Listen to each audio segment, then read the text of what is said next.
My name is Bao Ha. I am one of the gunsmiths at Armory. Today, we are taking a look at this Springfield Prodigy. It is Springfield's answer to Staccato's 2011. So functionally, this is a double stack 1911 platform. It shares anywhere from 85 to 90% of the parts on a Staccato. We did not have a Staccato 2011 in the shop for me to do an eyeball one-to-one comparison, but as far as I've been able to research, that has been the case. The gun itself has controls just like on a 2011, which has controls just like on a 1911. You have your slide release right here. You have your manual safety. You have your backstrap safety. Your hammer is back here. We did some work on it because the customer brought it in asking if we could lighten the trigger and lighten the slide a little bit and make sure that everything's running as smooth as they would expect from a gun that costs well over $1,000. And what we ended up doing was we just cleaned up the internals. Short of replacing the trigger or drastically changing the geometry of the sear and the trigger, we didn't want to mess with the hammer and trigger action too much, but we did lap the slide to make sure that it was as smooth as possible. And in doing so, we might have left some lapping compound on the inside of the chamber, which is inside of the barrel right here. What that can do is any kind of grit or any kind of abrasive that ends up inside of the chamber can cause problems with extracting and ejecting. We cleaned out the barrel and chamber, and we're just out here to do a test fire to make sure that everything is good.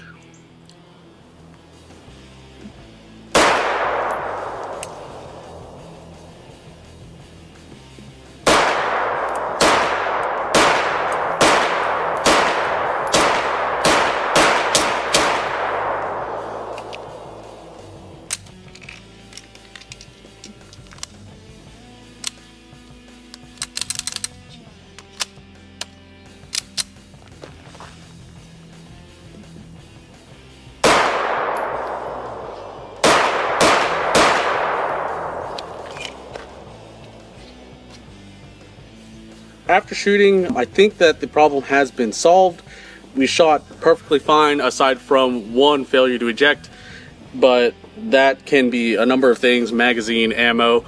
We do have another box of Winchester 115 right here that I'm also going to run through the gun to make sure that everything's firing fine. With any handgun specifically, you can get failure to eject and failure to extract just from holding it the wrong angle or holding it a little limply. So I want to make sure that the gun is working fine and that I was the problem on that one failure and not the other way around. So I'm going to be putting a few more mags of 9mm through this gun, but as of right now, I don't see any problems that would warrant more bench time or more disassembly of the gun. We should be good to go.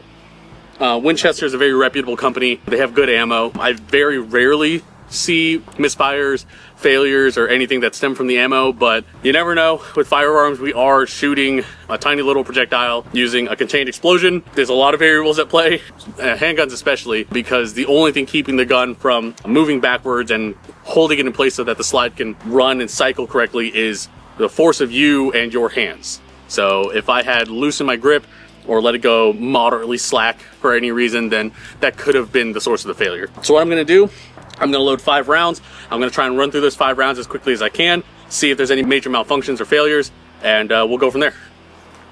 So we're just going to shoot 5 rounds as quickly as I can just to make sure that the gun cycles properly.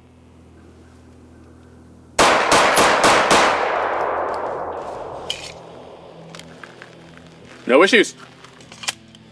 I guess that was the problem. I think that after that last string of 5, we don't have any problems. Looks like I just loosened my grip on the handgun a little too much, and with any handgun, like I said, it's very dependent on how you grip the handgun and you control the recoil. I shoot a lot, happens to everybody, so don't immediately blame the gun first thing.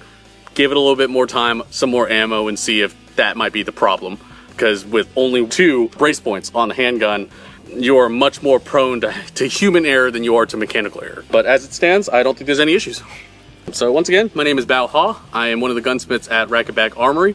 This was a test fire of the Springfield Prodigy that we had in the shop, and I hope that this helps anybody who's been having problems with any of their handguns, whether that be finally coming to terms with the fact that they might need to reevaluate their shooting stance, or being able to actually identify any mechanical issues in the handgun and how to fix them.